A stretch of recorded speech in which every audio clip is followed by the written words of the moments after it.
Voice clear है।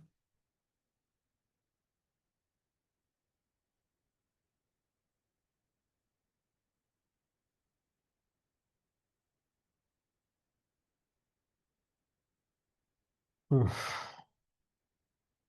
कल हम लोगों ने सेक्शन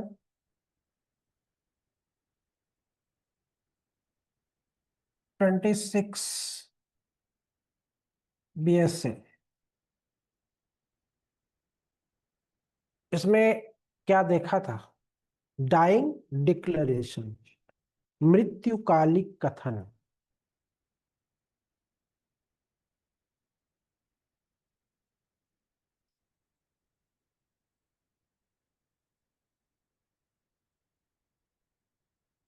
डाइंग डिक्लेरेशन।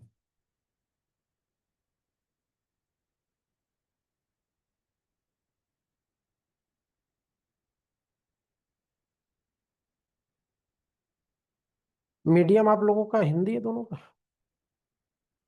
आपका इंग्लिश, आपका हिंदी, कोई बात नहीं, दोनों साथ चलते हैं, ठीक है। डाइंग डिक्लेरेशन, मृत्युकालिक कथन। कल हम लोगों ने सेक्शन तो देख ही लिया था, है ना। आज उसका एक्सप्लेनेशन करते हैं।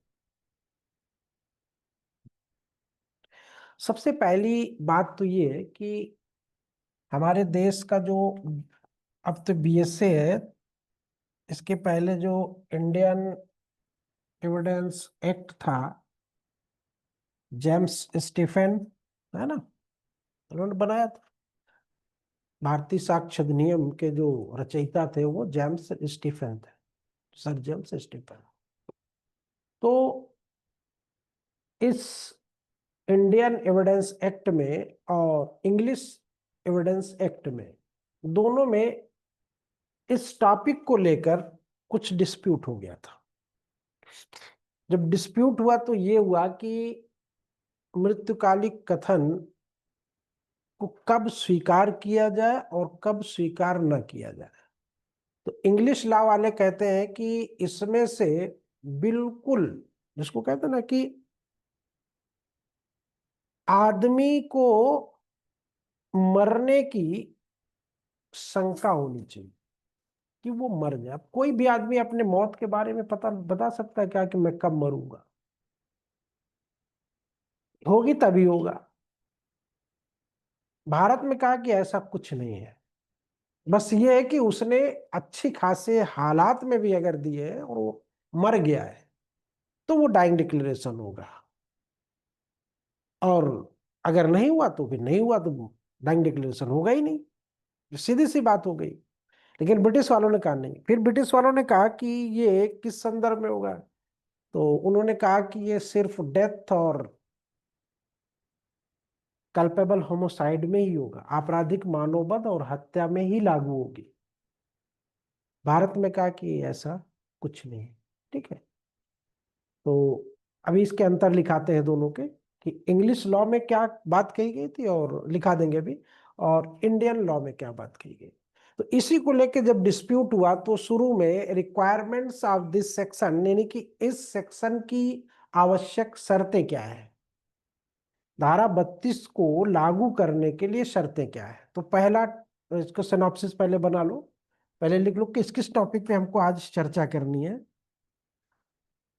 धारा 32 लागू होने की शर्तें, रिक्वायरमेंट्स ऑफ सेक्शन 32।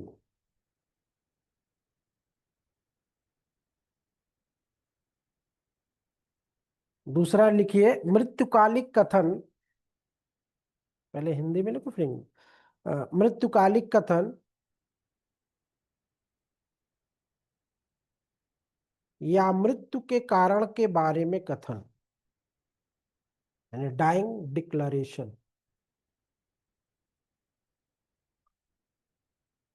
मृत्युकालिक कथन या मृत्यु के कारण के बारे में कथन।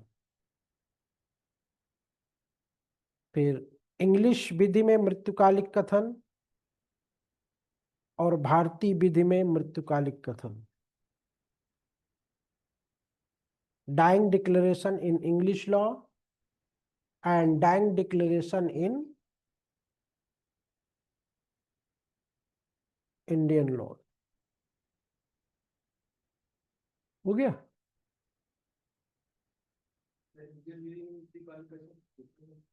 इंडियन लॉ में उसी में साथ ही में कर दो, चाहे तो अलग अलग कर लो, एक ही साथ। फिर धारा फिर लिखिएगा, मृत्यु की प्रतिशंका आवश्यक नहीं है। Anticipation of death not necessary. मृत्यु की प्रत्याशंका आवश्यक नहीं। मृत्यु की प्रत्याशंका आवश्यक नहीं।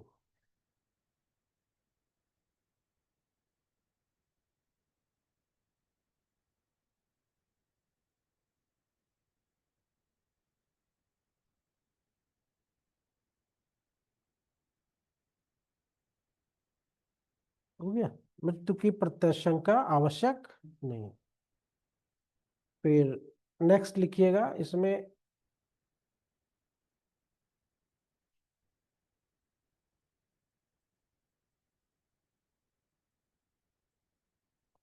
डॉक्टरी प्रमाण, ये मेडिकल सर्टिफिकेट।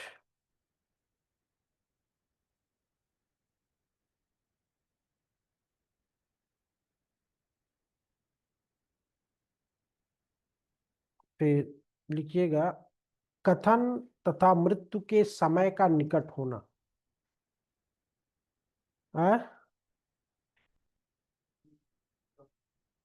प्रॉक्सिमिटी जिसको कहते हैं ना,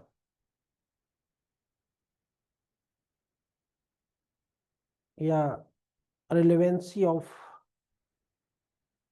स्टेटमेंट एंड डेथ।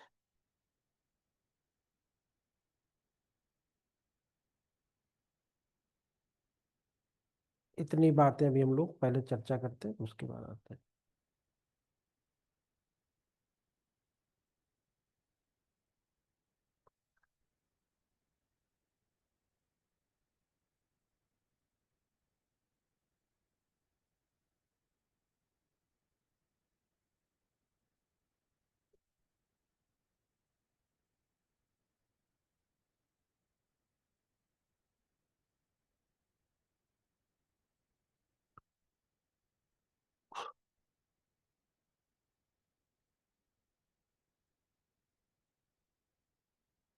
कल हम लोगों ने पढ़ा था कि इसकी जो रिक्वायरमेंट्स है वो क्या है। सबसे पहली बात तो ये है कि इसका सेंस सब लोगों को समझ में आ गया ना कि हम लोग पढ़ क्या रहे हैं। ये डाइंग डिक्लेरेशन के टॉपिक का जो मतलब है, वो जो अर्थ है वो ये है कि जैसे गांव में रहती हूँ, शहर में रहती हूँ, गांव में रहती हो ना, तो अभी आपको अपने पड़ोस में रहने वाले परिवार के दादाजी के बारे में, उनके परिवार में मान लो पड़ोसी है कोई, उनसे पूछो कि आपके दादाजी का नाम क्या था। आपको कैसे पता चलेगा? जब आप पूछोगी तभी तो पता चलेगा। और अगर मान लो कोई मामला हो जाता है पड़ोस से, यानी पड़ोसी से कोई डिस्प्यूट हो जाता है, तो वो पड़ोसी ये कह रहा है कि हमारे दादाजी ये कह के गए थे। अब आप कह रहे हो कि नहीं, हमारे पिताजी ने ये हमको बताया है।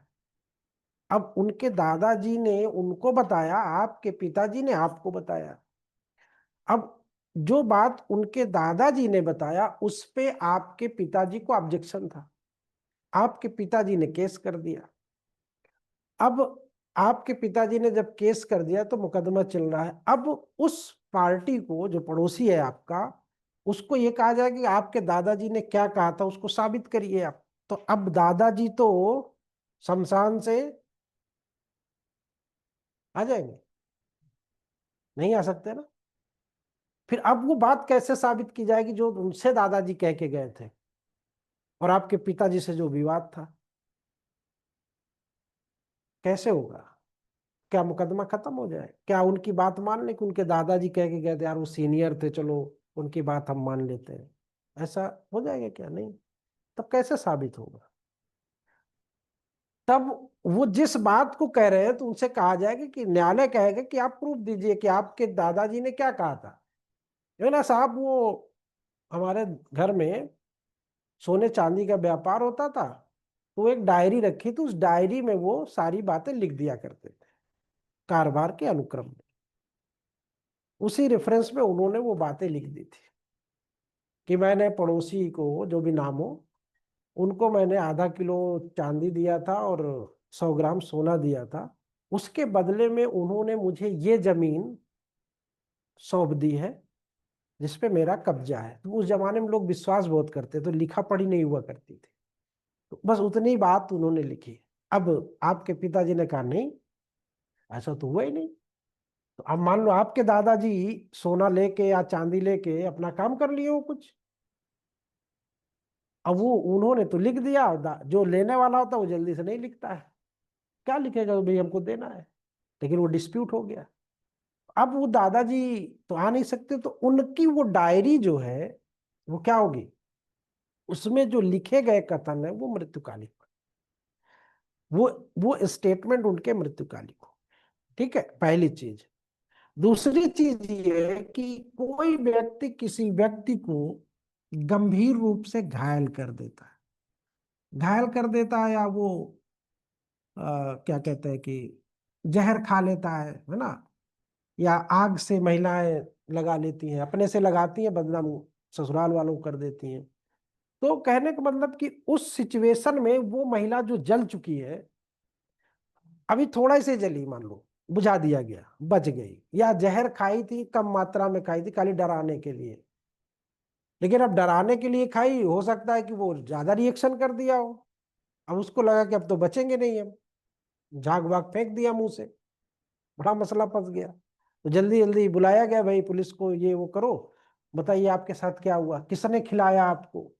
तो अगर ईमानदार होगी कि अब तो बचने की उम्मीद है, अब क्यों झूठ बोलूं मैं, तो बोले कि साहब मैंने ही खाया था अपने से।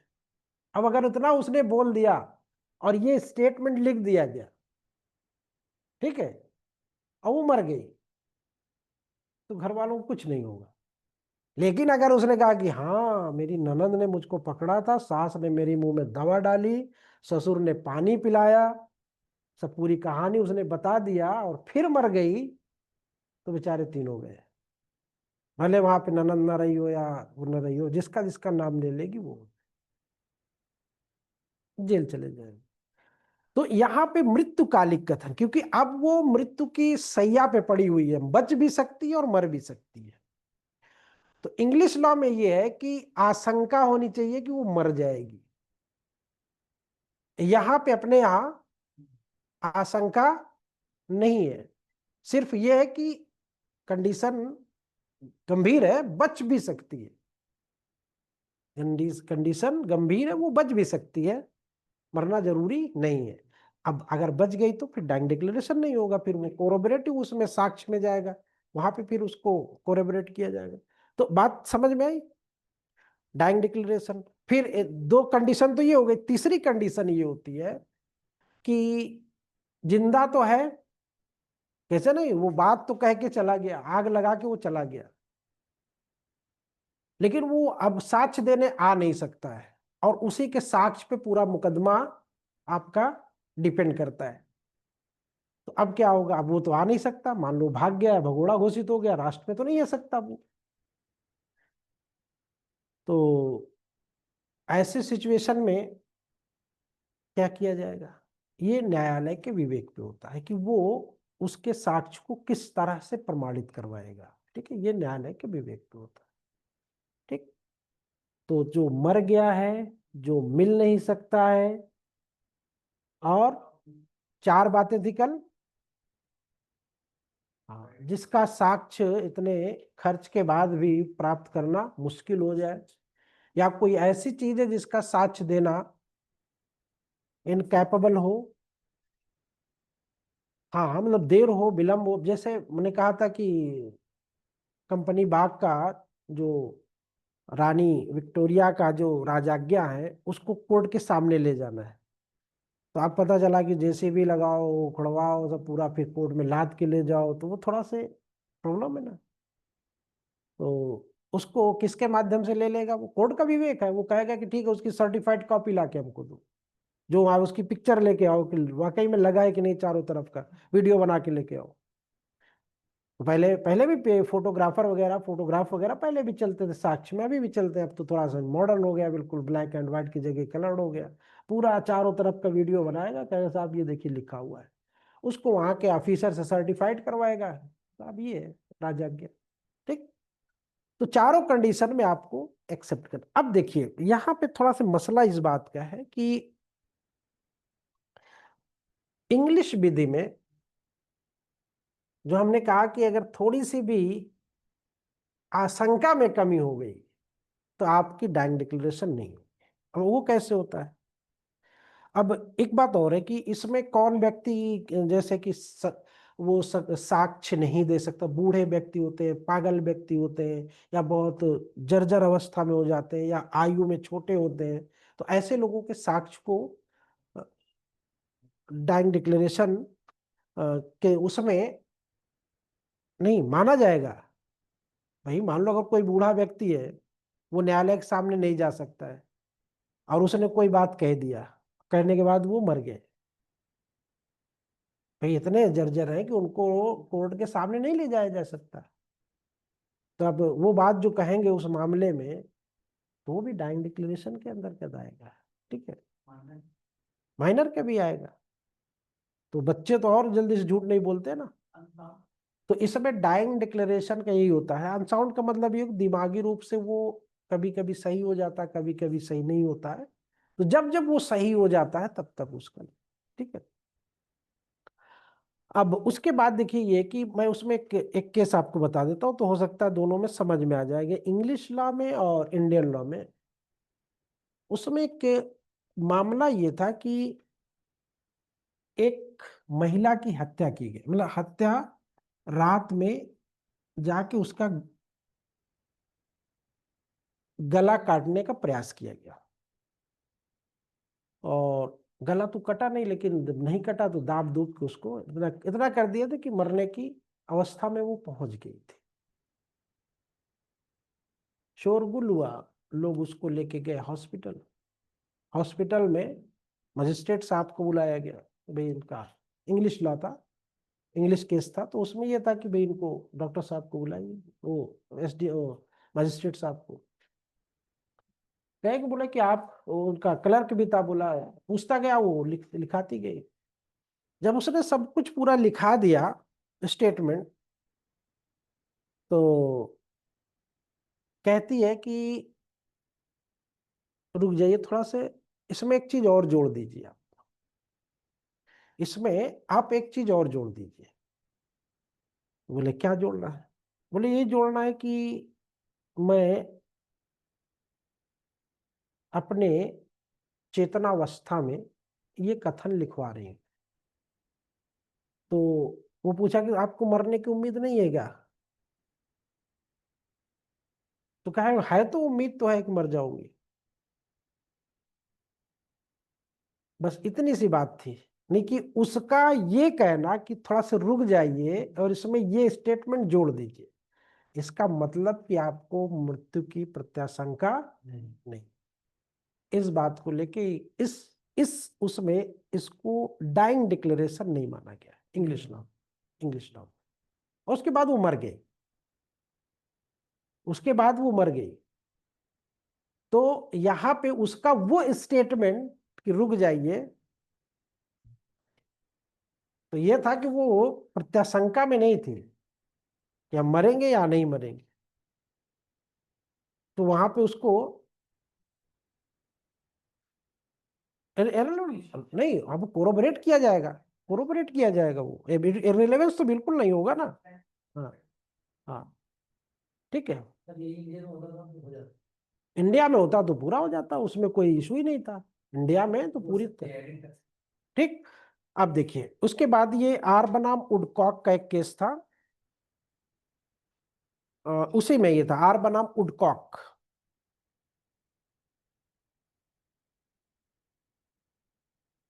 आर बनाम वुडकॉक, ये जो मैंने बताया था ना, ये आर बनाम वुडकॉक का केस था। वुडकॉक।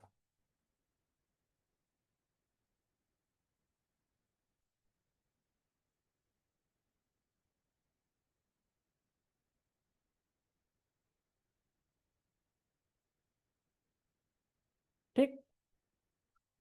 फिर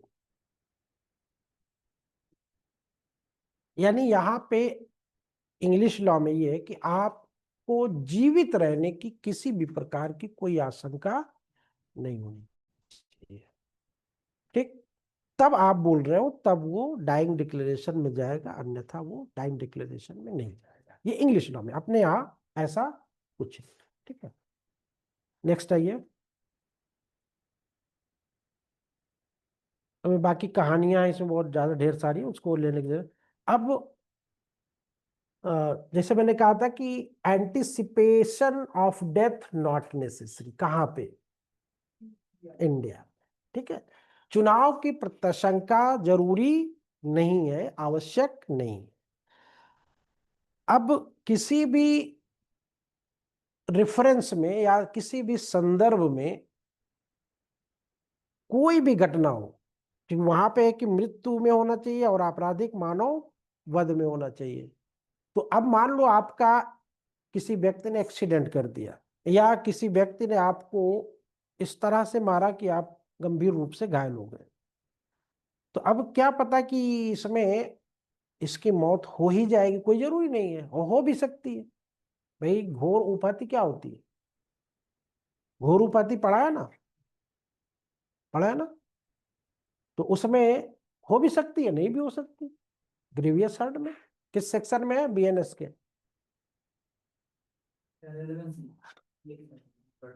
116 बीएनएस। अब इसमें मैं आपको पाकला नारायण स्वामी का केस आप लोगों ने पढ़ा होगा, पढ़ाया भी था मैंने उसमें। किस सेक्शन में पढ़ा था आप लोगों ने पाकला नारायण स्वामी केस? एड एडमिशन में। तो उसमें कहानी क्या है, तो ऐसे कहानी उसकी सुनो, फिर ऑटोमेटिक समझ में आ जाएगा कि हमारे देश में अब ये भी जरूरी नहीं है कि मरा हुआ व्यक्ति जो स्टेटमेंट, अभी जैसे कहा ना इनके दादाजी, उनके दादाजी कह के गए कि नहीं गए। पाकला नारायण स्वामी का केस ये है कि एक्स नामक एक महिला थी, और इसमें स्वामी जो है, ये इसका पाकला नारायण स्वामी जो है, इसका हस्बैंड था एक्स का। ये हस्बैंड एंड वाइफ, ठीक है, वाइफ ऑफ स्वामी। ठीक है, इन्होंने के एन सिंह नाम के एक व्यक्ति को 18% ब्याज की दर से उधार दिया था। इसने दिया था इसको, के एन सिंह ने दिया था एक्स को, क्योंकि ये इसकी महिला मित्र थी। ठीक है, नहीं, महिला मित्र थी, और ये इसका हस्बैंड था, एक्स का हस्बैंड स्वामी था, इसने इसको दिया था। ये बार बार इसको लेटर लिख रहा था कि पैसा जो उधार ली हो वो दे दो, जरूरत है। आदमी बोलता है ना कि उधार है, आजकल तो मोबाइल ऑफ कर देते हैं। उस जमाने में लेटर मिलता था, जवाब ही नहीं जाता था, क्या करोगे, कितना दोगे? तो इन दोनों ने प्लान किया कि यार इससे कैसे मुक्ति पाया जाए। बहुत लेटर लिखता है, जैसे आप लोग फोन करते हो उधार देने लेने वाले को, है ना, तो कहते कैसे मुक्ति पाया जाए। और 3,000 रुपया लिया तो उस जमाने में, कब का है? 1939 का। तो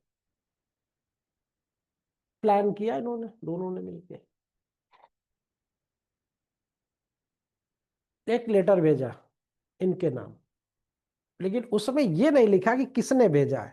अब यहीं से उसको होशियार हो जाना चाहिए कैन सिंह को, लेकिन बेचारा वो महिला मित्र है, तो कहा विश्वास तो बहुत पुराना है उसका, कैसे वो हो सकता है। तो उसमें ये लिखा था कि आप आ जाइए, आपका पैसा हम दे देंगे। ठीक है, बेचारा, जब पैसा जब मिलने वाला होता है तो लोग बहुत तेजी से भगते हैं ना। गया अपना, गया वहां पे, जब अपनी बीवी को बता दिया कि देखो ये लेटर आया हुआ है और पैसा देने के लिए वो महिला बुलाई हुई है, यानी अपनी बीवी को ये बात उसने, के एन सिंह ने बता दिया था, लेटर भी दिखा दिया था। 20 मार्च की बात थी और चल दिया। गया वहां पे, इसके 7 टुकड़े कर डाले, 7 टुकड़ों में काट दिया। काटने के बाद नीले ड्रम में भर दिया। भर के उसको एक पैसेंजर ट्रेन पे रख दिया। पैसेंजर ट्रेन पे रख दिया। अब पैसेंजर ट्रेन में कौन चढ़ता है कौन उतरता कोई ध्यान नहीं देता, वो ड्रम रखा हुआ था, वो कहीं से कहीं पहुंच गया। जब नहीं उसका पति पहुंचा तो उसने पता लगाया, एक लावारिस लाश जब ट्रेन पे होता ना रखे रखे, जब स्मेल किया कुछ कुछ भी हो मिली। अब पुलिस वाले भी छानबीन में लग गए कि ये कहाँ से आई कहाँ से गई। तो अब होता है ना कि ये ट्रेन कहाँ से, पैसेंजर की जो दूरी होती है 200 किलोमीटर हार्डली होती है, इससे ज्यादा तो नहीं होती है। तो ये 200 किलोमीटर के रेंज में रखा गया होगा, उसी में उतारा गया होगा और उसी के बीच में वो गया होगा, है ना। अब वो जो पत्नी गई पुलिस स्टेशन, बताई कि साहब ऐसी ऐसी बात है, बहरामपुर गए थे। तो अब जब मामला खुला तो स्वामी जी को फांसी की सजा हो गई। तो जब फांसी की सजा हो गई तो इन्होंने अपील किया प्रिवी काउंसिल में। जब अपील किया तो वहां पे अपने पक्ष में इन्होंने क्या बात कही पता है? कहे कि साहब वो तो डाइंग डिक्लेरेशन है ही नहीं। वो व्यक्ति जो मरा वो तो कुछ बोला ही नहीं, वो तो मेरे पास था, मैंने तो मारा उसको, काट कूट के उसको बुक कर दिया। तब वो कैसे डाइंग डिक्लेरेशन मरने के बाद, उन्हें किसी घटना के बाद होना चाहिए, घटना के पूर्व नहीं होनी चाहिए। तो एक डाइंग डिक्लेरेशन के रेफरेंस में वो बात तो सही है, लेकिन फिर लिखता क्या कि जो मर गया है, जो मिल नहीं सकता है, जब हम सेक्शन में आते हैं तब तो आप दायरे में आ जाते हो ना। वो मरने के पहले क्या बोल के गया था? यही लेटर भी दिखाया था अपनी पत्नी को कि मैं जा रहा हूं फला जगह पे पैसा लेने। अब यहाँ पे रिलेवेंसी कैसे आप साबित करोगे? रिलेवेंसी कैसे साबित करोगे कि बिल्कुल बात सही है? कौन कौन सी बात है? सेक्शन 5 क्या कहता है? क्या क्या बातें उसमें? इलस्ट्रेशन याद है उसका? आने बा को मारा है, क्यों मारा है? बोलिए, फटाफट बोलिए अब यहाँ पे वो तो ट्रांजेक्शन है, वो वाला नहीं, पुराना में। हाँ, ओकेजन कॉज इफेक्ट 5 में। हाँ वो वाला भी है। और सेम ट्रांजेक्शन की बात नहीं है, सेम ट्रांजेक्शन की बात नहीं है यहाँ पे, सेम ट्रांजेक्शन तो अभी आएगा। लेकिन पहले ये देखो अकेजन क्या है, कॉज क्या है और इफेक्ट क्या है, और अकेजन में कितने अकेजन उसको, और ये फिर उस कॉज क्या है। पहला कॉज कारण तो ये है कि वो व्यक्ति उस व्यक्ति का कर्जदार था, पहला कारण। ठीक है। फिर दूसरा क्या हो सकता है?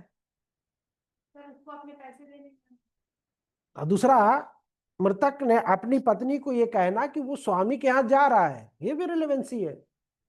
और तीसरा ये कि जिस धोबी से उसने ड्रम खरीदा था वो भी रिलेवेंट है, जिससे उसने खरीदा था वो भी। तो पता हो गया कि मामला सही है। तो अब कोर्ट ने कहा कि नहीं, जो व्यक्ति मर चुका है अगर उसने कुछ कहा है और कह के जब वो निकला तो बनी सी बात है कि उसकी हत्या कौन कर सकता है? जिसने कर्ज लिया है और उसी के घर जा रहा है वो। अब वो कह रहा है कि नहीं वो मेरे घर आया था, तो आया था तो किस लिए आया था? पैसे लेने तो आया था। ठीक, फिर उसके घर में कपड़ों पे खून लगा, तमाम और एविडेंस मिले। अब यहाँ पे निर्धारण हो गया कि डाइंग डिक्लेरेशन, यानी कि उसकी बीवी के स्टेटमेंट के आधार पे सब साबित हो गया। फांसी की सजा दिया जाना न्यायोचित है। ठीक। अब फांसी की सजा क्यों हुई, इसको आजीवन कारावास क्यों नहीं हुआ?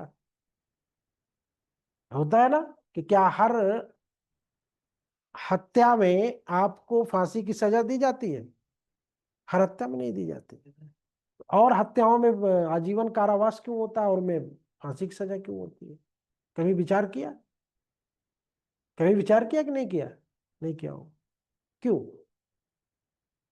और कुछ में मारने के बाद भी छूट जाते हैं, वो क्यों छूट जाते हैं? इसका रीजन होता है, कुछ तर्क होते हैं इसके।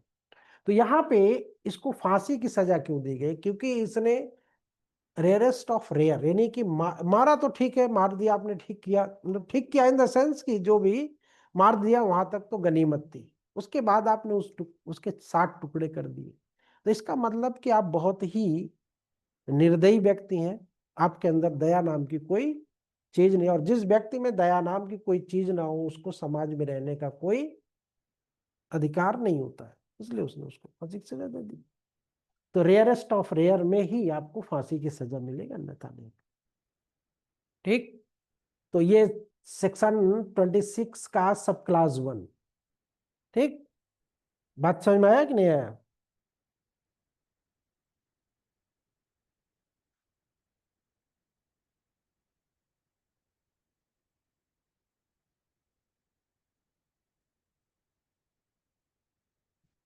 फिर खुशहाल राव है कि कौशल राव है? आप लोगों की किताब में क्या लिखा है? खुशहाल राव बनाम स्टेट ऑफ बॉम्बे।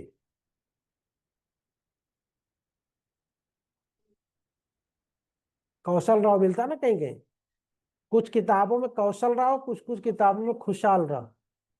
खुशहाल राव देता है, तो वो जब हिंदी इंग्लिश को थोड़ा देख लेना।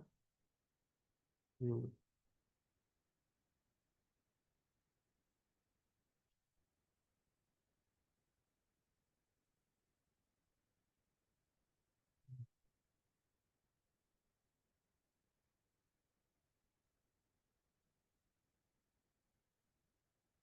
इसमें क्या था कि नागपुर में एक मिल थी।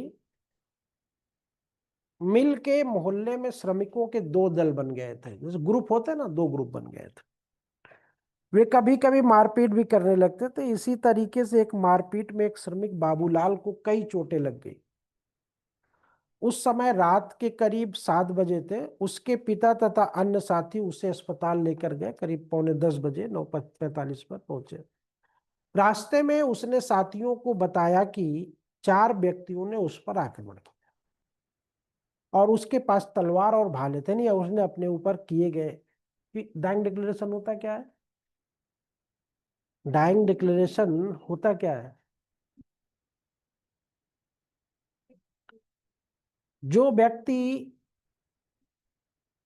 घायल होता है या जो व्यक्ति, हाँ, प्रभावित होता है, उस व्यक्ति के कथन होते हैं। ठीक है। तो उसने बताया कि उनमें से दो के नाम, एक का नाम तुकाराम था और एक का नाम कौशल था। ठीक है। डॉक्टर ने भी उनसे पूछा कि ये तुम्हारी हालत किसने कर दिया है? वही उसने दो नाम बताए, तुकाराम और कौशल। थाने में भी उसने कथन लिखा दिया और मजिस्ट्रेट भी आ गए। और 11:35 पर मजिस्ट्रेट भी जब आए तो उसने भी वही बात बताई कि तुकाराम और कौशल ने मेरी ये हालत की है। डॉक्टर ने भी प्रमाणित कर दिया और मजिस्ट्रेट के सामने हो गया। तो उसके बाद वो मॉर्निंग, सुबह तक मर गया। सुबह तक मर गया। अब यहाँ पे थोड़ी थोड़ी देर के अंतराल पे पहले डॉक्टर को, फिर थाने में, फिर मजिस्ट्रेट को दिए गए कथनों में से किस कथन का इंपॉर्टेंस ज्यादा हो? मजिस्ट्रेट के कथन। ओवरऑल वो मजिस्ट्रेट के सामने कर दिया तो सारा कुछ, तो ये एक बहुत अच्छा एविडेंस हो गया आपका। ठीक है। अब उसके आधार पे सजा दी जा सकती है, कोई दिक्कत नहीं उसमें। ठीक है। कौशल को सजाए मौत दे दिया गया और तुकाराम को उम्र कैद दे दिया गया। अब उसको सजाए मौत को दिया गया और तुकाराम को उम्र कैद क्यों दिया गया?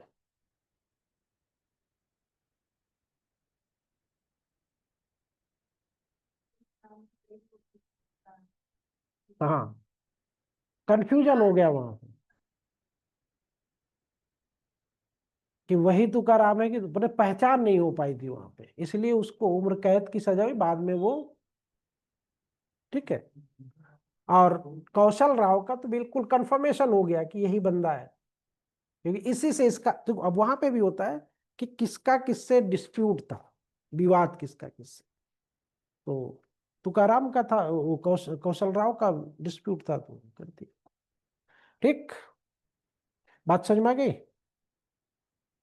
तो नहीं, यहाँ पे अल्टीमेटली आपको समझना क्या है, समझना ये है कि जो बात आप अपने मृत्यु के बारे में या अपने चोट के बारे में, भी मृत्यु नहीं कहेंगे यहाँ पे क्योंकि मृत्यु तो पता नहीं हो कि नहीं हो, जिस व्यक्ति को घायल किया गया है वो व्यक्ति अपनी उस दशा का वर्णन, अपनी उस परिस्थितियों का, सरकमस्टांसेस का स्टेटमेंट करे कि ये हालत मेरी कैसे हुई और किसने किया। इतनी सी बात हो, किसने किया और किन हालातों में किया, और अगर हो सके बता दो क्यों किया, ये भी बता दो, क्योंकि अपना कोई अपनी चीज को बताता नहीं है ना जल्दी से कि मेरे साथ किसने किया, क्यों किया। लोग पूछते भी है उन्होंने ऐसा क्यों किया, ना बोले साहब जमीन का विवाद था, तो कुछ ना कुछ तो रहा होगा ना विवाद। लेकिन ऐसे जमीन का विवाद था तो इस तरह नहीं करना चाहिए था, कर्जदार था तो इस तरह नहीं करना चाहिए था, ये सारे। ठीक, चलिए नेक्स्ट उसमें आइए। अगर मान लो उसने डाइंग डिक्लेरेशन किया और उसने सिर्फ डॉक्टर को किया, तब क्या होगा।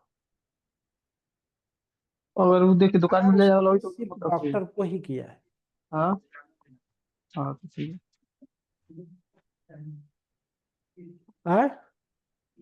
हाँ, तो इसमें प्री में जो सवाल आता है कि डाइंग डिक्लेरेशन मान्य होता है किसी भी व्यक्ति, किसी से भी, अब वहां पत्नी से हो गया तो सब सही है, हिस्सेदार को भी हो जाएगा, नातेदार को भी हो जाएगा, सबको हो जाएगा।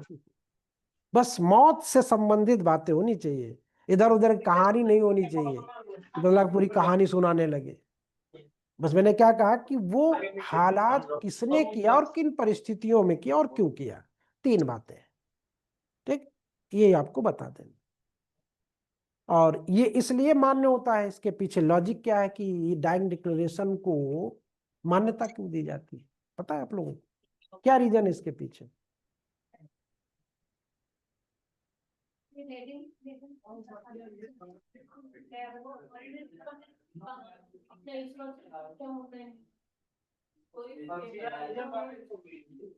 क्या है। हम्म,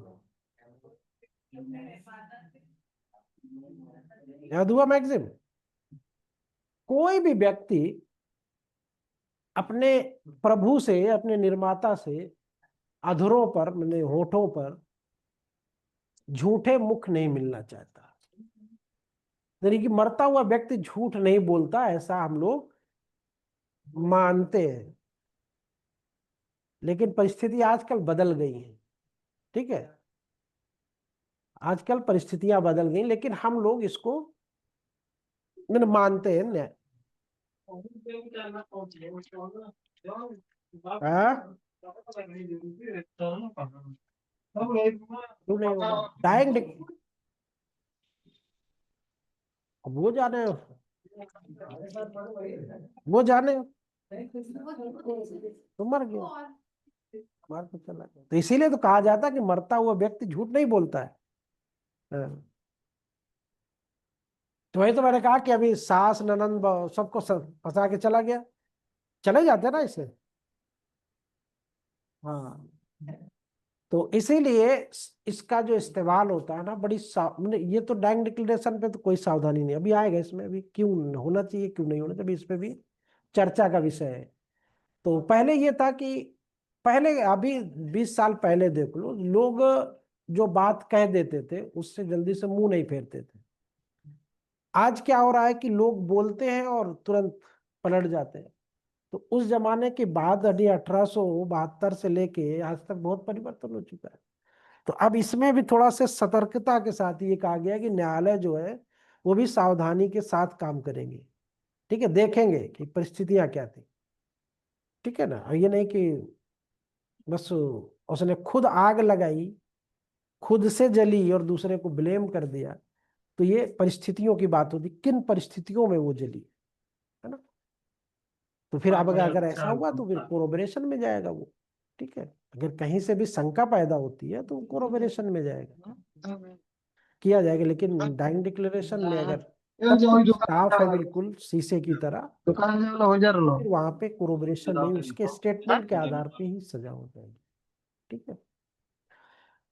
उसके बाद देखिएगी, किसी व्यक्ति को जब वो स्टेटमेंट करता है टीवा कौन क्लास लिया? तो मृत्यु के समय का निकट होना, क्या किसी को पता चलता है क्या? किसी को आभास होता है कि आभास हो जाता है? सही बात है। कुछ क्षणों पहले थोड़ा सा कभी कभी महसूस होता है, लेकिन घायलावस्था में तो नहीं लगता ना। अभी यार अभी तो मारा है, अभी तो सही हो सकता है ना, अभी तो वेंटिलेशन पे जाएंगे, अभी तो दवा होगी, है ना, ग्लूकोज चढ़ेगा तो ठीक हो सकते हैं। तो वहां नहीं रहता किसी को भी। अगर ये मन में आ जाए कि मैं मरने वाला हूं तो ऐसे ही मर जाए, तो उसके अंदर भी एक उम्मीद होती है, लेकिन बहुत गंभीर है कि अब बचना मुश्किल है। तो वो तो एहतियात के तौर पे स्टेटमेंट ले लिए जाते हैं कि सच्चाई क्या है, तो वो व्यक्ति साफ साफ बोल देगा कि क्या हुआ क्या नहीं हुआ, ठीक है। तो यहाँ पे ये मृत्यु के कारण या मृत्यु पैदा करने वाले संव्यवहार की परिस्थितियों से होना चाहिए। किससे? मृत्यु के कारण या मृत्यु पैदा करने वाले संव्यवहार के कारण से होना चाहिए, नहीं ऐसी परिस्थितियों में होना चाहिए। एक विवाहित स्त्री का विवाह के 4 महीने बाद ही ससुराल में मृत्यु हो गई। एक एक आ रहा उन 4 महीने में वो अपनी दशा के बारे में अपनी बहन तथा अन्य संबंधियों को पत्र लिखती रही। अब ये बताओ, क्या उसका वो पत्र लिखना और 4 महीने में उसकी मौत कुछ रिलेवेंट लग रहा है आपको? है?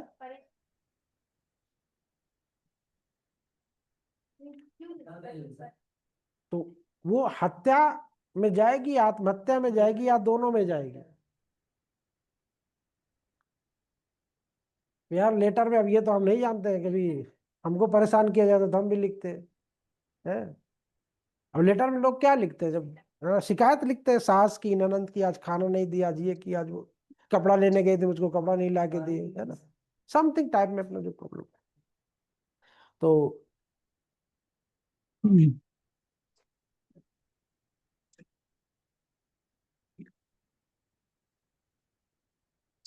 यहाँ पे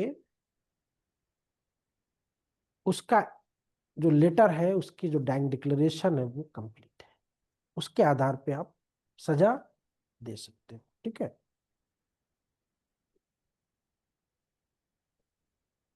अब मान लो अगर बहुत समय तक वो 2-4 महीने 6 महीने जिंदा रह जाता है डैंग डिक्लेरेशन के बाद, तब मान लो अगर जिंदा रह गया, बच गया तो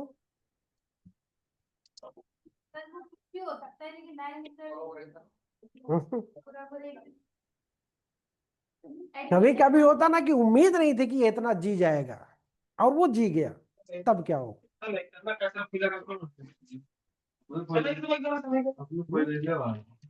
तो उस पे भी कोई इम्पैक्ट, वहां पे फिर देखा जाएगा ट्रांजैक्शन क्या रेस जेस्ट है, देखा कि वो जो मौत हुई है फिर उसमें पोस्टमार्टम होता है, फिर वो देखता है कि मौत किस कारण से हुई, उसी के इम्पैक्ट में हुई है कि किसी दूसरे प्रभाव से हुई। जैसे होता ना कि ग्रीवियस हर्ट में 20 डेज, अब 15 डेज हो गए, अब 15 दिन हो, पहले 20 दिन था, गंभीर पीड़ा में रहना चाहिए, तब वो ग्रीवियस हर्ट में आया। अब 15 दिन है, अगर 15 दिन आप गंभीर उसमें रह लिए तो ग्रेवियस हार्ट में आप चले गए। अब 15 दिन, 14 दिन, 15 दिन तो वो हो गया, और उसी को 16वें 17वें दिन आप निपट लिए, तो क्या होगा उसमें? वॉइस नहीं जा रही, क्या हुआ?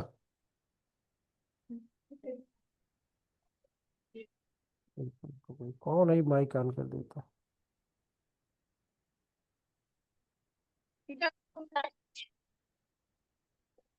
धर्म प्रकाश, तुम्हारा माइक ऑन है क्या? किसका माइक ऑन है? अबरार यही लगा के सो जाता है। अपर्णा, लोकेश पटेल जी, चेक करिए किसका ऑन है जरा। कोई लगा के सो गया होगा, हमको पता है ना, ये अबरार ही लग रहा है हमको। वो दिन लगा के ही सो गया था, सब चिल्ला नहीं रहे है। वो सुन ही रहे। सो रहा था, सुने अरे बेचारा। नहीं। देखो जरा किसका है। अब ऑफ किया है। अब खर्राटे में सोता तो और इरिटेट करता है लोगों को, उनको भी नींद आने लगती है। माइक ऑन मत किया करो, ठीक है? अपर्णा, तुम कहाँ, यहाँ नहीं हो क्या अभी इलाहाबाद?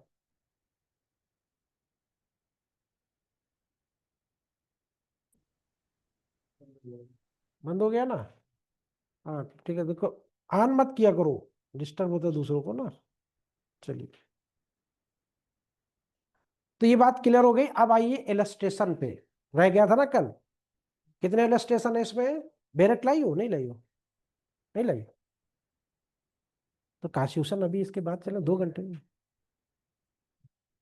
बेरेक्ट कोई हो, डबल हो किसी के पास तो दे दो। दो दो। ए कोनिका, तुम अपनी बेरेक्ट दो, आपके पास है ना, आप दो। आप इनको दे दो, तुम्हारे पास किताब भी है ना,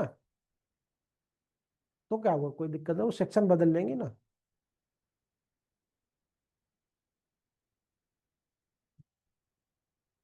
चलो, सेक्शन 32 उसमें देखना, ठीक है?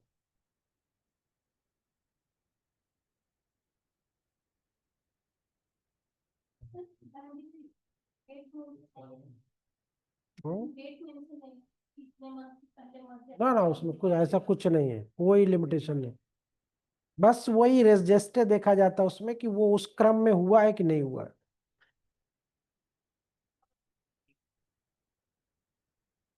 हाँ, किसमें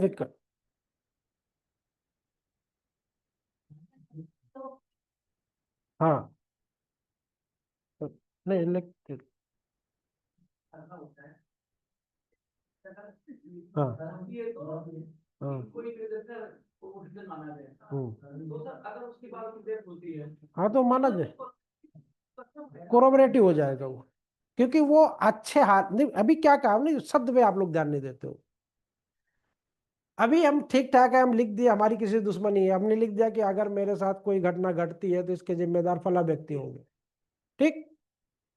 तो अब ये बताइए, यहाँ पे मृत्यु की कोई आशंका है, या कोई हमें घायल किया है, या कुछ ऐसा है? कुछ ऐसा नहीं है ना। तो वो उन परिस्थितियों में होना चाहिए जिन परिस्थितियों में वो व्यक्ति घायल किया गया है, क्योंकि लिखा क्या है, शब्द क्या लिखा है, वो अपनी मृत्यु के बारे में कथन कर रहा है, ठीक है? हाँ, अपनी मृत्यु के बारे में वो कथन कर रहा है। कुछ भी, अब जैसे वो पकला नारायण वाले में वो इतना बता गया कि फला व्यक्ति ने मुझको बुलाया है। अब वही व्यक्ति अगर मार दे रहा है तो उसका ये स्टेटमेंट कि फला व्यक्ति ने मुझको बुलाया है, तो वो एज ए डाइंग डिक्लेरेशन हो जाए। क्यों? क्योंकि उसकी चेन जो है एक ही क्रम में है, ठीक। अब कोई लिख के रख दे कि अगर भविष्य में ऐसा होता तो यही व्यक्ति जिम्मेदार होगा, तो वो कोरोबरेटिव हो जाएगा। जांच होगी कि कहीं ऐसा नहीं बीच में दूसरा गेम खेल गया, जिससे उसने लेटर लिखवाया या जिसने टाइप किया उसने देखा कि यार मामला तो बढ़िया है, इसने लिखा के रख ही दिया है, फंसेगा तो दूसरा व्यक्ति, इससे तो मेरी भी दुश्मनी है, मैं ही निपटवा देता हूँ इसको। हाँ, तो एक बोलता, तो वो डाइंग डिक्लेयर आपकी अपनी मौत के संदर्भ में, ठीक है, आशंका हो, ठीक, आपने करा दिया है, और अगर मर गए तो डाइंग डिक्लेरेशन हो गया, नहीं हुआ तो कोरोबरेटिव हो जाएगा, संपोषक साक्ष्य जिसको बोलते हैं हिंदी में, हो जाएगा। ठीक,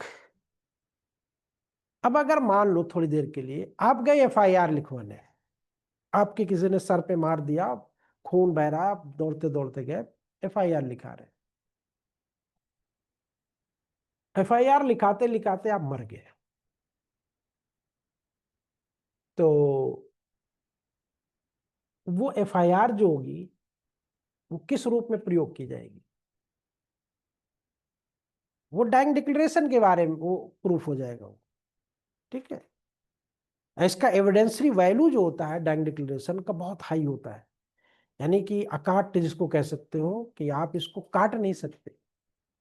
अगर एक बार किसी ने बोल दिया और सब कुछ सही है, परिस्थितियां सही है, हालात सही है, जिस हालात में हुआ, तो फिर आप काट नहीं सकते, उसके आधार पे आपको सजा मिलनी ही मिलनी है।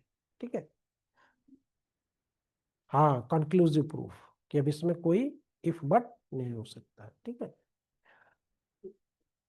नहीं मतलब एज, हाँ, उसमें माना जाएगा बिल्कुल कि अब यहाँ पे किसी प्रकार के कंक्लूसिव इसलिए नहीं होता है कि,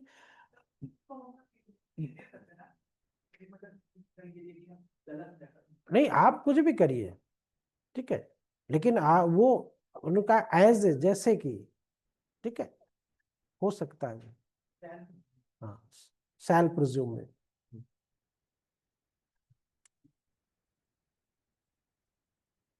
पहले अंतर लिखोगे कि पहले वो करोगे? पहले डिफरेंस लिखना, पहले वो समझ लो। आइए अब इसका इलस्ट्रेशन, आइए पहला इलस्ट्रेशन पढ़िए। The question is whether A was murdered by B, और A dies of injuries received in a transaction in a course of which she was revised. The question is whether she was revised by B. हाँ? Raped है? अच्छा, raped, हाँ है। पुराने में दे रखा है, देखो नहीं है यार, मेरे में क्यों, नहीं में रेप्ड है, ये पुराने में हिंदी में रेप्ड लिखा है, इसमें उल्टा लिखा है। अच्छा चलो ठीक है, कोई बात नहीं। हाँ, by B. The question is whether A was killed by B under such circumstances that a suit would lie against B by A's widow. Statement made by A as the cause of his or her death, referring is respectively to the murder, the rape, and the actionable wrong under consideration are relevant fact. प्रश्न ये है कि क्या का की हत्या खा द्वारा की गई है? प्रश्न तो यही उठता है, यही शुरू होता है कि क्या का ने खा को मारा है? का की हत्या खा द्वारा की गई है, यानी का को खा ने मारा। का की मृत्यु किसी संव्यवहार में हुई क्षतियों से हुई है, आ गया ना, ट्रांजैक्शन में क्षतियों में हुई है, जिसके अनुक्रम में उससे बलात्संग किया गया था।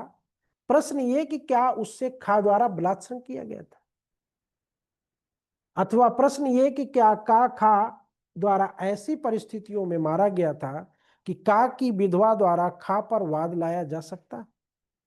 अपनी मृत्यु के कारण के बारे में का द्वारा किए गए ये कथन, जो उसने क्रमशः विचाराधीन हत्या, बलात्संग और अनुयोज्य दावे को निर्देशित किए हुए थे, सुसंगत है।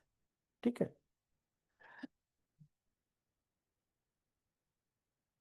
उन्हें सारे कुछ सारी बातें बता दी उसने। ठीक है, तो अब वो सारी चीजें उसकी, यानी कि जो का मरा है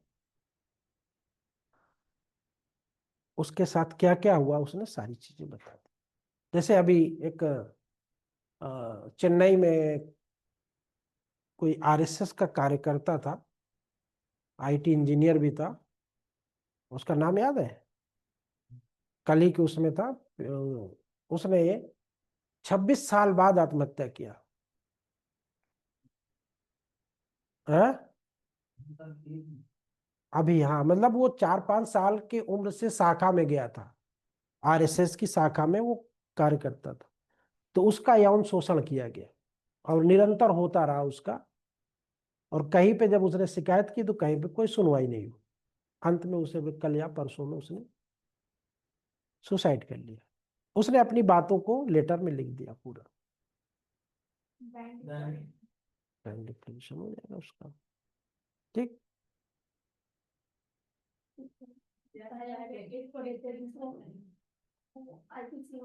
हम्म। कहाँ पे?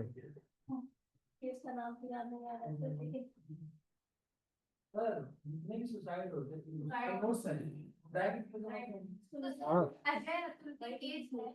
लेकिन कब मर जाए, बच जाते हैं।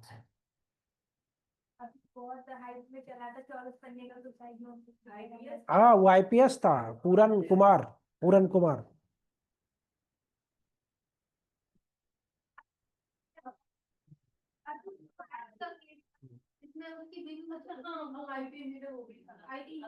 अच्छा हाँ, वो जो जौनपुर में जिसकी ड्यूटी लगती थी ना, हाँ, वो बेचारा भाग भाग के आ रहा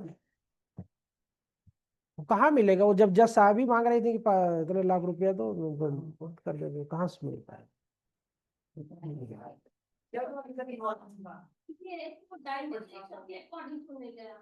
कौन? दो तरह से होते हैं ना। ठीक है, दो तरह की बातें होती हैं। कभी कभी होता है कि हमको लगता है कि क्यों नहीं लिया गया, जैसे आपने कहा कि उन्हें सुसाइड नोट्स लिख के मरा है। तो पहले तो ये होता है कि सुसाइड नोट ही कहीं संदिग्ध ना हो, उसने लिखा कि किसी और ने लिखा। एक तो ये भी प्रश्न। हाँ, और फिर उसके बाद अगर मान लो साबित हो जाता है, तो जिस व्यक्ति के बारे में कहीं ऐसा तो नहीं किसी दूसरे दबाव में कर लिया हो। भाई कभी कभी होता है, हाँ, किसी दूसरे दबाव में उसने कर लिया हो। भाई पहले का चीजें दूसरी हो सकती, बाद की चीजें दूसरी हो सकती हैं। पहले किसी दोस्त से या मित्र से प्रभावित था, परेशान था, अब वहां से बचा तो वाइफ से प्रभावित हो गया। अब वो पहले वाली तो छूट गए, बाद वाले को अब सोचा कि अपनी बीवी को बचा दे, उसको फंसा दे, क्योंकि उसने मेरे साथ धोखा दिया था। तो उसने लेटर लिखा और लेटर लिखने के बाद उसने सुसाइड कर लिया। तो वहां पे संदिग्धता हो जाती है। तो ऐसे जगह कहीं पे भी संदिग्ध हो रहा है मामला, तो कोरोबरेटिव में चला जाएगा, डाइंग डिक्लेरेशन में वो नहीं आएगा। डाइंग डिक्लेरेशन में तो ये होता है कि आप का जो रेजिस्टे है वो कहीं पे ब्रेक नहीं होना चाहिए, एक ही सीरीज में होना चाहिए। कि भाई इसने आज पत्नी से लड़ाई किया, लेटर लिखा, सुसाइड कर लिया। ठीक है, तो वहां पे वो लेटर लिखना उसका डाइंग डिक्लेरेशन हो सकता है। ठीक है, लिख के वो मर गया कि मेरी मौत का कारण क्या है, मौत के जिम्मेदार कौन है, यही बात तो होती है डाइंग डिक्लेरेशन में। अब मैं किन परिस्थितियों में मर रहा हूं, हो गया वो, उसको सजा हो जाएगी। ठीक। लेकिन अगर कहीं पे भी कुछ संदिग्ध हो गया, लेटर आज, लेटर की तारीख 4 दिन पहले की है, बीच में अटेम्प्ट किया, बच गया। ठीक, बच गया, किसी को नहीं बताया, मिस हो गई थी, गोली लगाया तो था लेकिन मिस हो गई, छोड़ा कैसे, रहने दो यार, क्या मतलब मरने से, है ना। फिर 4-6 दिन बाद फिर लगाया और मर गया। अब वो लेटर फिर मिल रहा है, तो क्या होगा, उसका क्या होगा? क्या वो सेम ट्रांजैक्शन नहीं, ब्रेक हो गया, सीरीज टूट गई? अब वहां पे इरादा बदल सकता है आप, उसका कॉज और दूसरा हो सकता है। मैंने कहा नहीं, पहले वाले में दूसरा रीजन था, दूसरे वाले दूसरा रीजन हो सकता है। तो इसलिए सारी चीजें मिलान की। दूसरा इलस्ट्रेशन देखिए, तो यहाँ पे बात समझ में आई, पहला इलस्ट्रेशन समझ में आया?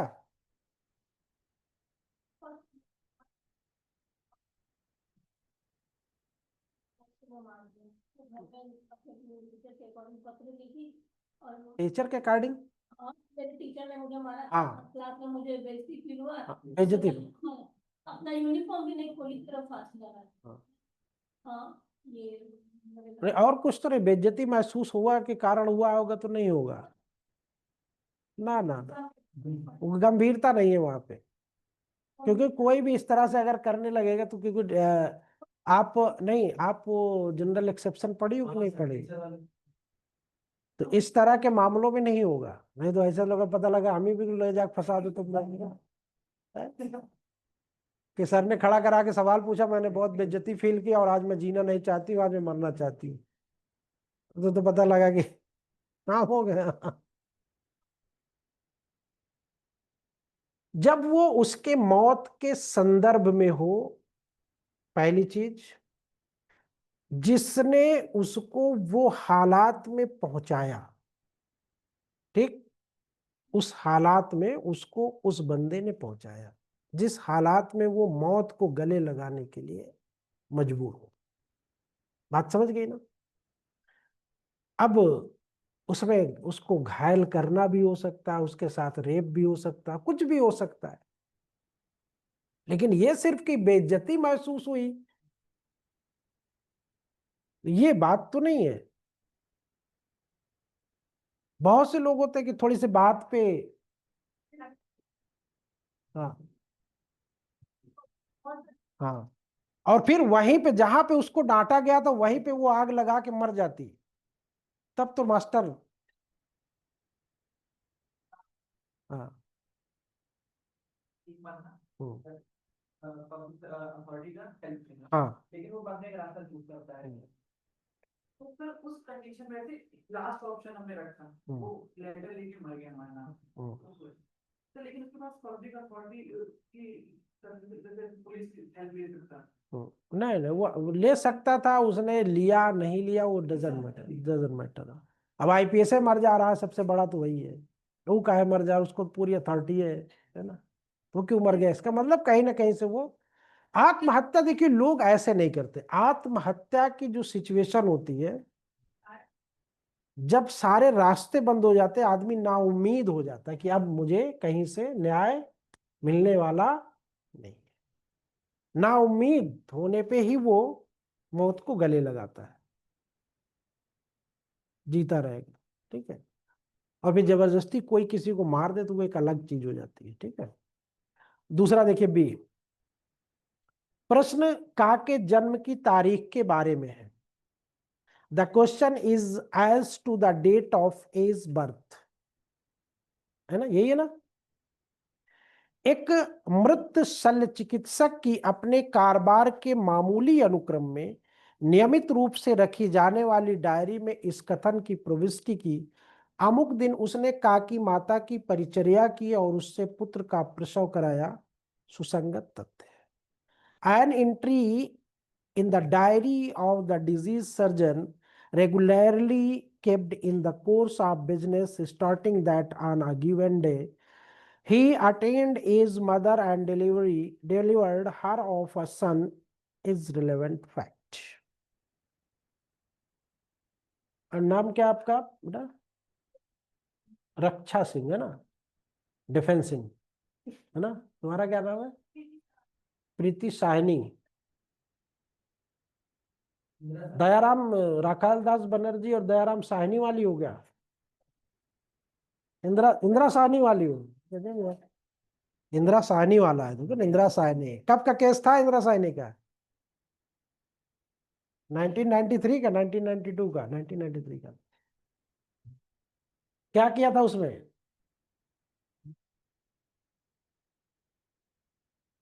अब तो हो रहा है, अब तो हो गया है, क्या करूं, कुछ कर सकती हो?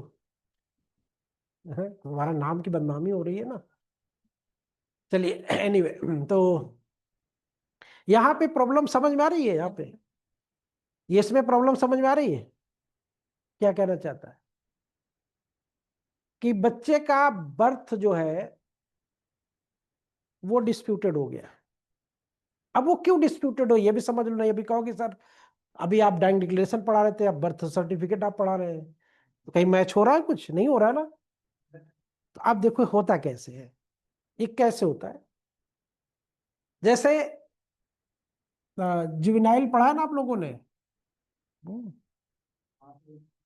जुवेनाइल, हाँ NI है, ठीक है ना, जुवेनाइल यानी कि जो अवयस्क अपराधी होते हैं, बाल अपराधी जिसको बोलते हो।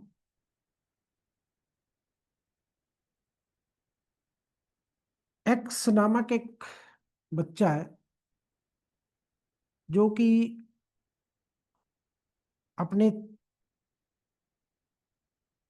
पड़ोसी की चाकू से गोद कर हत्या कर देता है।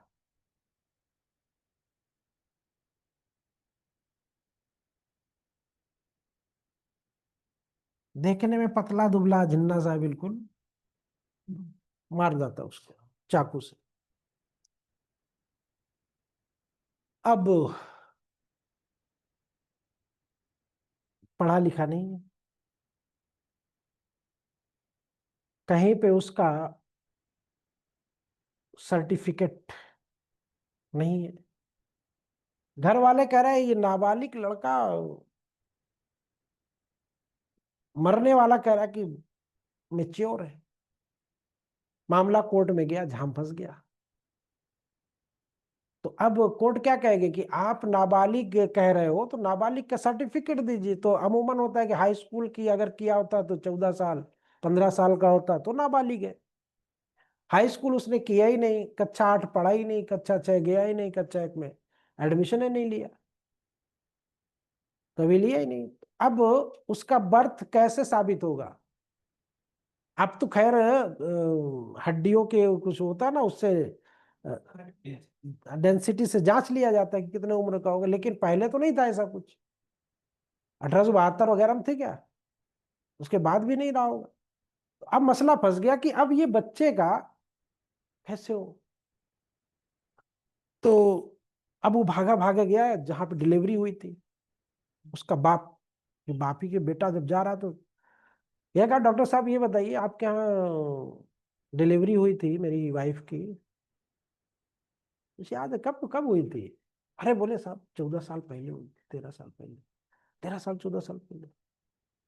कहा है यार, रजिस्टर तो रखे जाते हैं, देखते हैं, निकलवाते हैं। रजिस्टर निकाला, रजिस्टर निकालने के बाद उसमें देखा गया, उसके हिसाब से वो अभी नाबालिग था। और देखने के हिसाब से था पतला दुबला, लेकिन कुछ लोग होते हैं ना, झाड़िया हो जाते हैं, देखने में बड़े सख्त लगते हैं, है ना। होते कम उम्र के, लेकिन पर्सनालिटी के हिसाब से वो, जैसे उसमें कौन सा केस था वो, याद है? हाँ हाँ, याद आ रहा कौन सा केस था? वो सब कहानी, केस बताओ, तुम लोग कहानी बताने लगती हो। R versus Prince. तो उसमें वो लड़की जो है 16 साल की रहती है, वो दिखने में लगती है 24 साल की। आधार कार्ड तब कहाँ था पगली। तो अब यहाँ पे भाई, जब हमने कहा कि नाबालिग है तो हमें साबित करना होगा ना क्यों नाबालिग है। तो हमें कहाँ से, वो डॉक्टर साहब के पास हम गए, वो रिकॉर्ड रहता है, रिकॉर्ड निकलवाए, सर्टिफाइड करवाए, पेश कर दिए। ठीक है, आपको शक है, आपको शंका है, तो आप बच्चे की जांच करवा लीजिए, बोन जांच करवा लीजिए, पता चल जाएगा आपको। तो अब आया कि जिस व्यक्ति को वो मारा था, उसने उसने ये कहा कि फलां का बेटा ने मुझको चाकू चाकू से गोद के मार दिया है। तो डैंग डिक्लेरेशन तो हो गया, उसके बाद वो मर गया, के बाद वो मर गया। तो अब उसको तो फांसी की सजा होनी चाहिए या आजीवन कारावास होना चाहिए। लेकिन अब वो जब जुवेनाइल में गया, तब उसको 3 साल के सुधार गृह में रखा जाएगा, उसके बाद छोड़ दिया जाएगा। बात समझ गई कि नहीं समझ गई? तो बिल्कुल चला जाता। और डैंग डिक्लेरेशन सबूत हो गया पक्का, तो फांसी होती है उसको सीधे। ठीक, बात समझ में आ गई कि नहीं है, क्यों यहाँ पे लिखा गया है? तो ऐसे नहीं, किसी न किसी चीज की कहीं ना कहीं से रिलेशन। तीसरा सेक्शन देखिए, वो देखिए, 3 साल की होगी ना, जुवेनाइल में सजा नहीं होती, 3 साल की होती है, कुछ भी कर दे वो सुधार गृह में रखा जाएगा, बाल सुधार गृह में। ठीक। प्रश्न ये है कि कितना कुछ भी करे, तो अब तो 18 कहाँ रिफॉर्म हुए, 18 साल कर दिया, अब और खतरनाक कर दिया।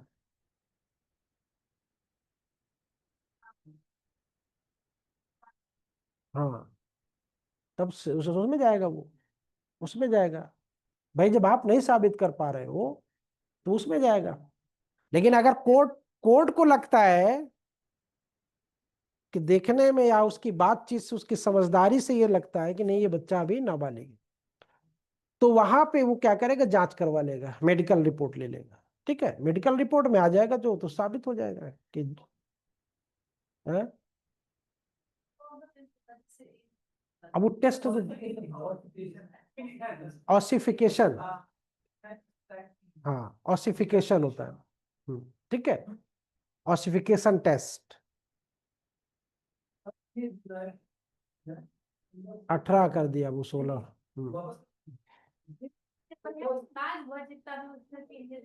तो अभी नए वाले में क्या ना 18 साल का से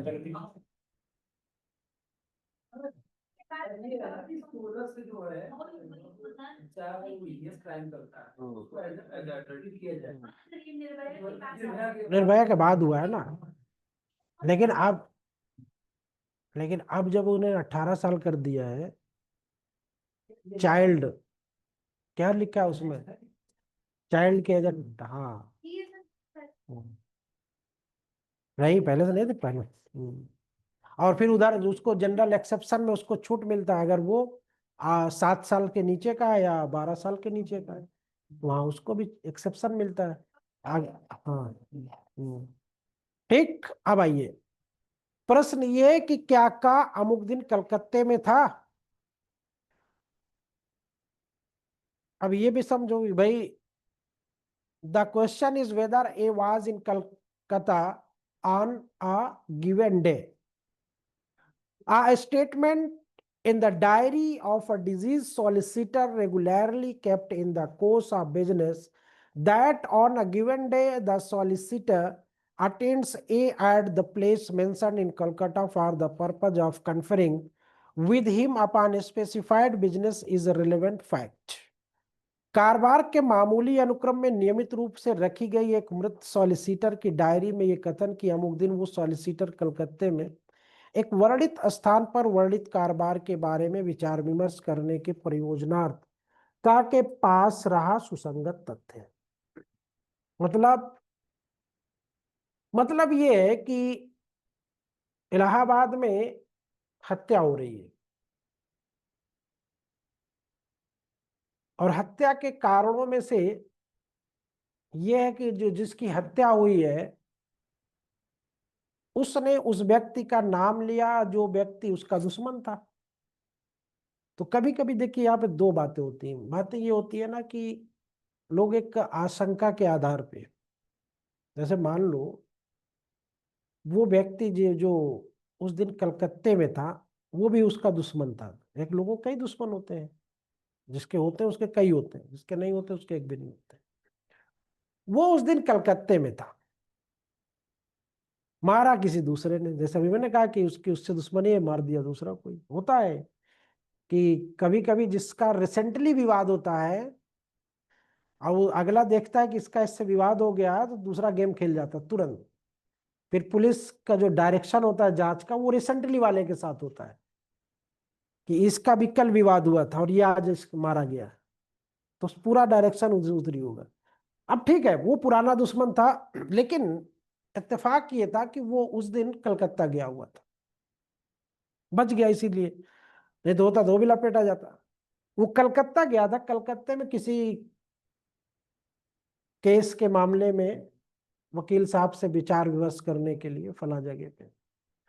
और वकील साहब ने अपनी डायरी में एंट्री किया कि फला डेट में आपका ये मुकदमा, हम कोई मुकदमा चल रहा था किसी बिजनेस से संबंधित कुछ भी, लेकिन इत्तेफाक से वो वकील साहब भी बेचारे दूसरे दिन मर गए।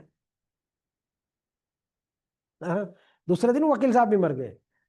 यानी कि जो व्यक्ति प्रयाग इलाहाबाद का था, प्रयागराज का था, वो गया कलकत्ता वकील साहब से मिलने, वहां के सीनियर वकील से या जूनियर जो भी, गया और वकील साहब से मुलाकात हुई। वकील साहब ने अपनी डायरी में उसका नाम वाम लिख लिया और फला चीज दर्ज कर दिया अपना उस तारीख में। वकील लोग वो डेट ही में लिखते हैं, जिस डेट में जो उनसे मिलता है उसी डेट में उससे वो अपनी एंट्री कर लेते हैं।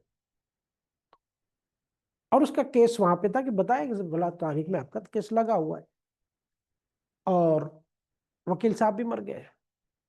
इधर प्रयागराज में उसके ऊपर ब्लेम आ गया कि ये भी उसका दुश्मन था और ये इसी ने मारा है, उसी के ऊपर नामजद रिपोर्ट उसी के नाम हो गई।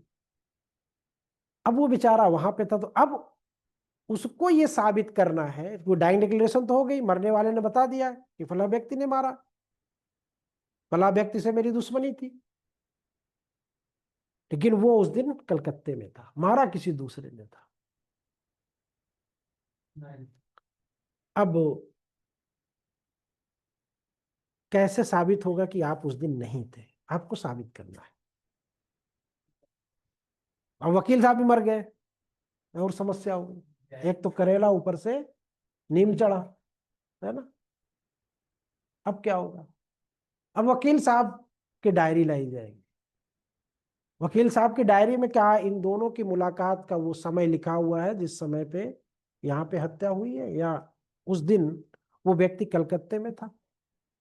क्या कलकत्ते से उतने समय में, मान लो घटना यहाँ 12 बजे घटी, वो वहां पे 3 बजे था, तो घटना तो पहले घट चुकी, वो वहां पे 3 बजे था, तो क्या वो मार के 3 बजे वहां पहुंच सकता है कलकत्ता?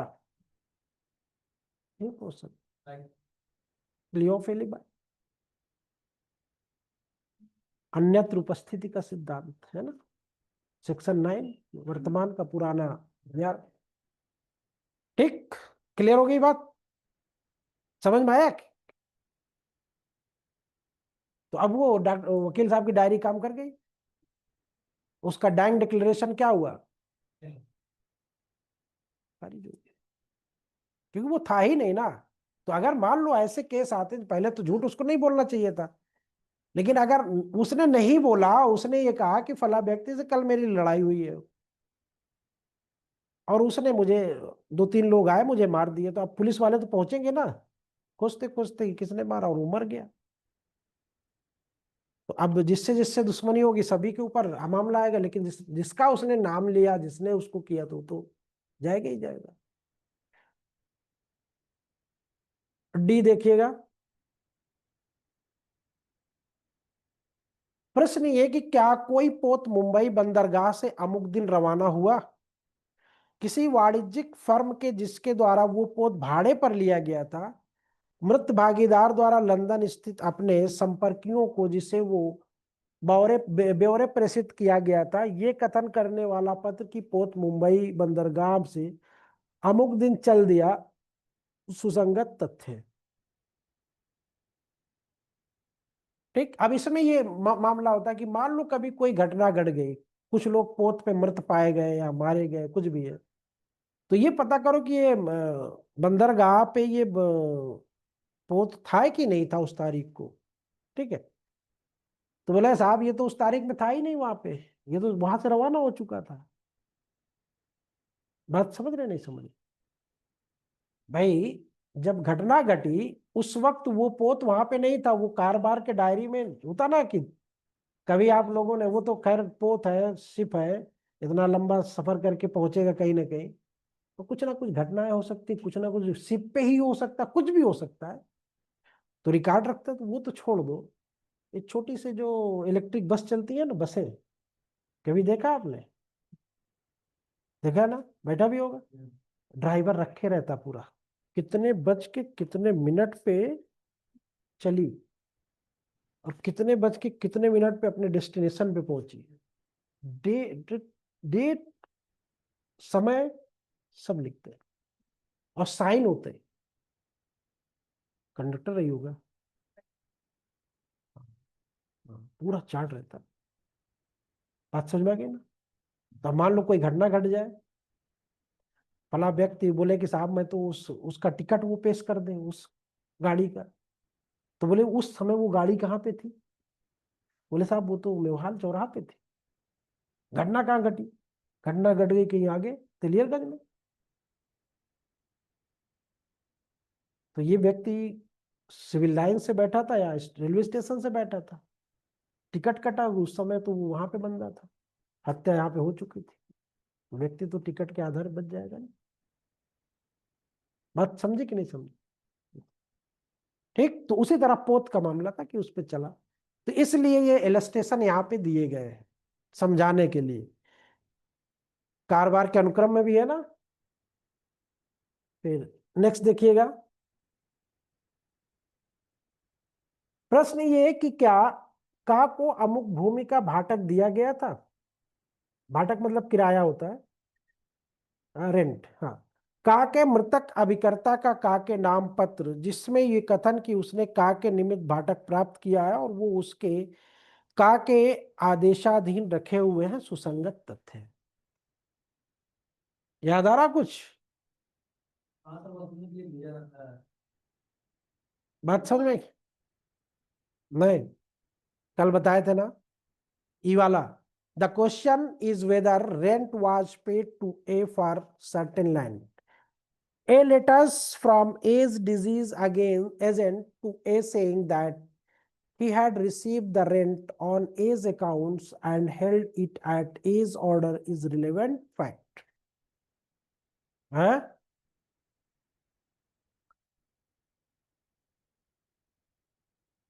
कल बताया तो याद नहीं आ रहा आप लोगों को ना? हाँ, बाप बेचारा लाया, वसूल वसूल के एजेंट था वो कंपनी का, 1.5 लाख रुपया ला के रखा ड्रार में और उसने लिख दिया और मर गया। अब बच्चों ने डायरी पहुंचा दी मालिक को और पैसा अपने पास रोक लिया। मालिक जब शांत हुआ, तेरही मेरही हो गई, तो मालिक पहुंचा कि भैया इसमें पैसा तो नहीं दिए तुम लोग, डायरिया दे दिए हो। तो कहा भैया चाचा हमको इतने दे के गए थे पिताजी, उसमें रखा हुआ था, मिल गया, पता नहीं कहाँ पैसा रखे थे। बात समझे कि नहीं समझे? तो अब वो केस करेगा तो वो पैसा उनके प्रतिनिधियों से वसूल सकता है। क्यों? क्योंकि वो कारोबार के अनुक्रम में उसने एक्सेप्ट कर लिया कि हम, भाई अब जिसने दिया होगा उन्होंने कहा हमने तो भैया आपके एजेंट को दे दिया था। अब मालिक क्या है कि वो एजेंट तो हमको दिया नहीं, तो हम जिम्मेदार होंगे क्या? बात नहीं समझी? जैसे मान लो ये हम है, ठीक है, हम, ये कंपनी है, ये कंपनी है, ठीक है, हम इस कंपनी के ऋणी हैं, ठीक है। क्या है हम? डेटर है, नहीं ऋणी है, हमने इससे कर्ज ले रखा है इस कंपनी से, ठीक है। अब ये कंपनी अपने एजेंट को भेजती है कि जाके फला व्यक्ति से, मान लो ये हम ए हैं, कहती है कि जाके इनसे पैसा वसूल के लाइए, ठीक। कंपनी किसको भेज रही है? वाई को, वाई एजेंट को भेज रही है। किसको भेज रही है? वाई एजेंट को भेज रही है। अब ये कंपनी के एजेंट वाई है, ये गया इनसे पैसा लिया। इसी तरह के और भी कई लोग हैं, सी डी ई, सबसे वो पैसा, उसका काम ही था रेंट वसूल करना, एजेंट है उसका काम ही था। सबसे उसने पैसा वसूल किया, वसूल करने के बाद उसने अपनी डायरी में, होता नहीं जब आप पैसा देते हो तो लिखा देते हो ना कि लिख दीजिए अंकल, नहीं तो पता चला भूल गए आप। उन सबने लिखाया और सबको उसने स्लिप दिया। 1.5 लाख रुपया इकट्ठा किया किसने? वाई ने। ले जाके शाम में अपने घर में रख दिया, डायरी ड्रॉर में, पैसा भी रख दिया जहां प्रॉपर वे में रखा जाता है। रात ही में ये स्वर्गवासी हो गए। कौन? वाई।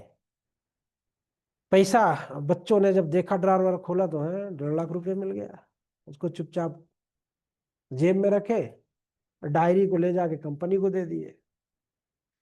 अब जब कंपनी वालों ने इनसे पूछा कि, या कभी मसला आया कि पैसा आप लोगों को बकाया है अभी, कहा नहीं साहब वो आए थे उनको हमने दे दिया है।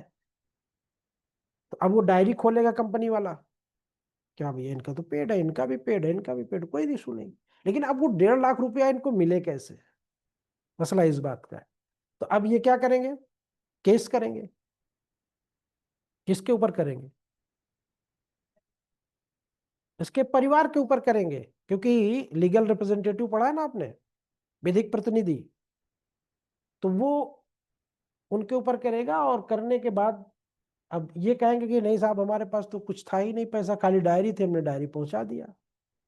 ये कह रहा है कि देखिए ये 1.5 लाख रुपया की वसूली हुई, ये डायरी पेश कोर्ट में पटक दिया। किसने? कंपनी ने।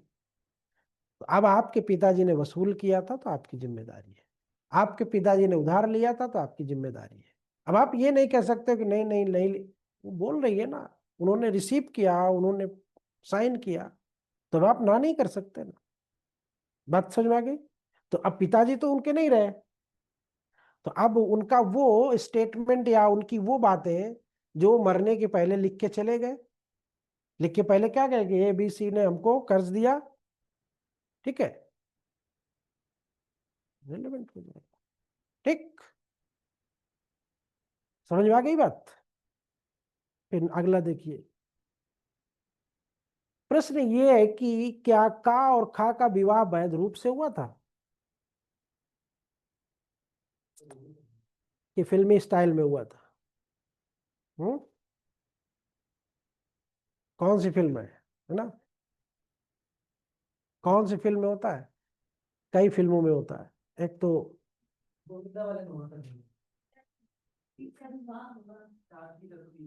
शादी का सीन जिसमें जाता है, वो हीरोइन को पकड़ ले जाता है और जंगल में ले जाता है, पत्ते वत्ते तोड़ता है, इकट्ठा करता है, माचिस जलाता है स्टाइल में, और हाँ, लेके घूमने लगता है उसको, आग जलती रहती है, घूमता रहता है, 7 फेरे हो जाते हैं, हो गया है। और फिर एक एक उसमें कौन सी है वो, बादशाह कौन सी, जो काबुल वाले भी बने, तू मुझे कबूल मैं तुझे कबूल, अमिताभ बच्चन की है ना, श्रीदेवी वाली। कौन सी फिल्म है? लाल बादशाह है, बादशाह है, कौन सी? खुदा गवाह, खुदा गवाह, खुदा गवाह। हाँ गाना है तो उसमें भी यही होता है ना कि कुछ हुआ नहीं, कबूल कबूल कबूल, ऐसे थोड़ी होता है, ऐसे नहीं होता है कि कबूल कबूल कबूल 3 बार कह दिया तब तो फिर मान लो सबसे विवाहित हो गए हैं? हाँ, तो हाँ, तो प्रश्न ये कि क्या का और खा का विवाह वैध रूप से हुआ था? एक मृत पादरी का ये कथन कि उसने विवाह ऐसी परिस्थितियों में कराया था जिनमें उसका कराना अपराध होता, सुसंगत है। मतलब कि उसने एक ऐसा विवाह कराया था जिसमें उसका कराना अपराध होता, यानी उसने दूसरा विवाह करवा दिया, ठीक है, या किसी नाबालिग बच्ची का करा दिया, ठीक, चाइल्ड मैरिज करा दिया। तो अब ये बात क्या है, सुसंगत है कि आपका विवाह? ठीक, ऐसे मसले फंसते हैं। कहाँ पे फंसते हैं? जब जैसे मान लो ए नामक व्यक्ति है, इसकी पहली विवाहिता वाइफ सी है, ऑफिस ऑफिस में अपना सेटिंग करके डी नामक महिला से भी शादी कर लेता है। अब 1955 के बाद स्थिति बिगड़ गई है, स्थिति ये बिगड़ गई है कि एक से ज्यादा आप रख ही नहीं सकते, है ना, मैरिज एक्ट 1955। लेकिन उसके पहले आप 4 रख रहे हो, 6 रख रहे हो, 8 रख रहे हो, कोई प्रॉब्लम नहीं थी। ये तो 1955 के बाद मामला, गेम गड़बड़ हुआ है ना। और इसी का विरोध किसने किया था? इस मैरिज का भी विरोध हुआ था, मैरिज एक्ट का। पहले लॉ मिनिस्टर कौन थे? फर्स्ट लॉ मिनिस्टर, उन्होंने भी किया था इसका विरोध। अरे नारायण, तो अब यहाँ पे सिचुएशन खराब हो गई। तो अब ये जो डी वाली है, डी वाली जो है, ये इसने कहा कि देखो मैं तुमसे शादी तो कर लूंगा, लेकिन ये बात किसी को पता नहीं चलनी चाहिए, ये बात किसी को पता नहीं चलनी चाहिए, सीक्रेट मैरिज। तो डी ने कहा ठीक है, कर लेते हैं, पहले करो तो तुम बताते हैं तुमको फिर, है ना। तो पहले ये शादी कर ले। अब ये इसकी विवाहिता है, इसको भनक नहीं लगी, इसको अपना उसने बाहर से मकान वकान ले दिया, रहने लगी आराम से। कुछ मामला फंसा, पहुंच गई घर, कई दिनों से नहीं गया था तो पहुंच गई घर। कहाँ रहते हो? तो घर रियल वाली निकली, बोली कौन है ये? अब कोई कोई नहीं, दोस्त है, काम कर। और जैसे ही उसने भड़क गई, दोस्त हूं मैं, शादी किए थे मंदिर में, समझ में नहीं आ रहा तुमको? बेचारी पुरानी वाले के तो प्राण तले जमीन खिसक गई, है पैरों तले।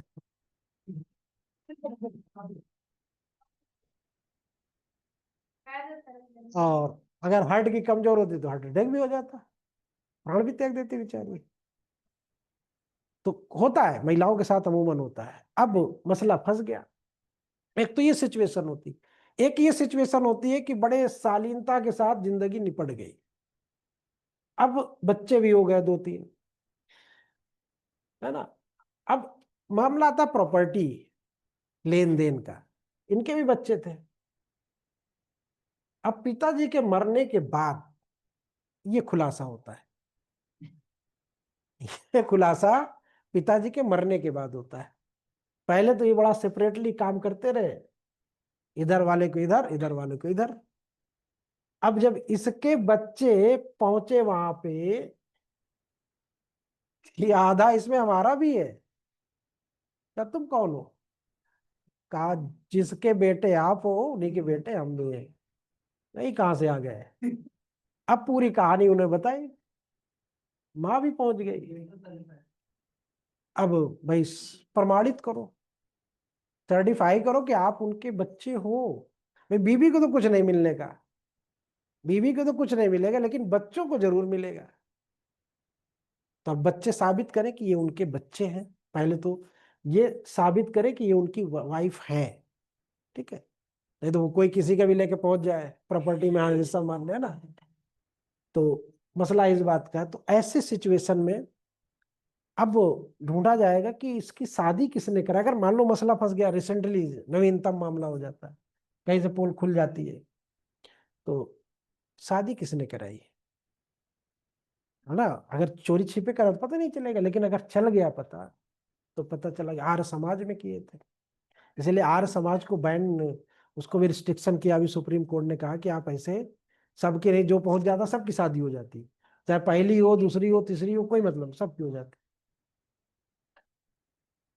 हाँ कि जाइए आपकी शादी हो गई बस, तो वहां से लोग फर्जी बनवा लेंगे, है ना। तो इस चीज को रोकने के लिए अब वो पादरी, तो पादरी बेचारा जब गए वहां, पादरी या पंडित के पास गए, घर उसके पहुंचे, तो बोले यार पिताजी तो 3-4 दिन पहले एक्सपायर हो गए, अब क्या होगा।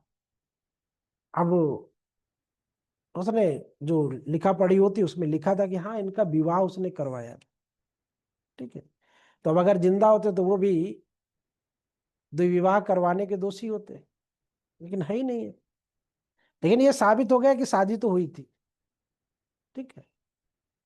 वाइफ तो, अब अगर दूसरी सिचुएशन होती है कि अगर मान लो ये बेचारी पहले एक्सपायर कर गई, ये वाली, है ना, ये पहले एक्सपायर कर गई, तो अब कहीं बात खुली नहीं, किसी को कुछ नहीं पता चला, ये दूसरा विवाह ठीक है तो इलीगल, लेकिन किसी को कुछ पता नहीं चला है, तो ये पूरी तरह से कुंडली मार के पूरे उसके बैठ जाए, ठीक। तो क्योंकि एट टाइम शादी हुई थी, एट टाइम नहीं होनी चाहिए, नहीं प्रथम पत्नी के जीवित रहते हुए दूसरी पत्नी नहीं होनी चाहिए। क्या तो वही प्रूफ हो गए तो नहीं होगा ना, उसको कुछ नहीं मिलेगा बेचारी को। हाँ उसको कुछ नहीं मिलेगा, उसके बच्चों को मिलेगा, बच्चों को मिलेगा, कैसे भी बच्चे हो, बच्चे लीगल हो इलीगल हो, धर्मज हो अधर्मज हो, जायज हो नाजायज हो, सब मिलेंगे, सब बच्चों को, सबको बराबर हक मिलेगा। उनका क्या दोष है, वो तो पैदा हो गए जबरदस्ती, ठीक। बात समझ में आ गई ना, आई कि नहीं आई पहले ये बताओ। कुछ समझ में आ रहा है कि नहीं आ रहा? थोड़ा बहुत अभी कम आएगा, थोड़ा समझ में 1-2 दिन तक, 1-2 दिन के बाद थोड़ा सा ढर्रे पे आओगे। कहाँ लेट हो गई थी आज? कैसे? अच्छा जग गया था, मतलब चुरा के आती हुई। मैंने सोचा कि नहीं, बोले जल गया तो मतलब सोचा नहीं। तो मैंने बोला चोरी से आदमी भी रोता होगा बेचारा उठने के बाद। चलिए, देख रहे हो जीवटता, देखो तभी कहते हैं। तो वो तो उसका फोटो नहीं है वो, मनीषा सिंह। हाँ, एचजीएस में जो 2012 में उसकी शादी हुई थी, 12 में। 10 साल की बच्ची उसकी, 12 साल की। छोड़ी नहीं, लेकिन वो पढ़ती रही पढ़ती रही पढ़ती रही। 2025 में हुआ जाके, 24 में एडजस्ट हुई, सीधा एडजस्ट हुआ। जे में मेंस देती थी, एपीओ में मेंस देती थी, इंटरव्यू देती थी, नहीं हुआ। बड़ा टेंशन में थी। हाँ, तो होता है, कुछ लोगों की किस्मत में ही होता है, जो छोटा नहीं मिलता ना तो उनका बड़ा रहता है। तो जैसे लड़कियां कभी उदास ना हुआ करे कि हमारी शादी नहीं हो रही है, लेट हो रहा है, लड़के भी कभी बड़े घर मिल जाते हैं, है ना। शादी तो नहीं होता, सब नौकरी लायक है ना वो। तो नौकरी ना मिले ये नहीं देखा, मैंने देखा है ना। कभी कभी बहुत से लड़के होते, लोग कहने लगते, ताना मारने लगते पास पड़ोस वाले, कह रहे कब तक रखेंगे, लड़की इतनी बड़ी हो गई है, ये है वो है, वो कहाँ लड़का मिलेगा। अभी ऐसा लड़का मिलता है ना कि पूरा हंगामा हो जाता है, एकदम पीसीएस हो लड़का वहाँ है। हाँ, धुआंधार हो जाता है, फिर सब शांत हो जाते हैं फिर, है ना। ये कहो। चलिए आइए कॉन्स्टिट्यूशन पे आइए, चलिए। हाँ ठीक, समझ में आ रहा है ना। अभी अब जो बाकी कल करवा देंगे 2-3 तो, ठीक है। मेन चीज समझ में आना चाहिए, कल डिफरेंस कर भी लिखवा देंगे।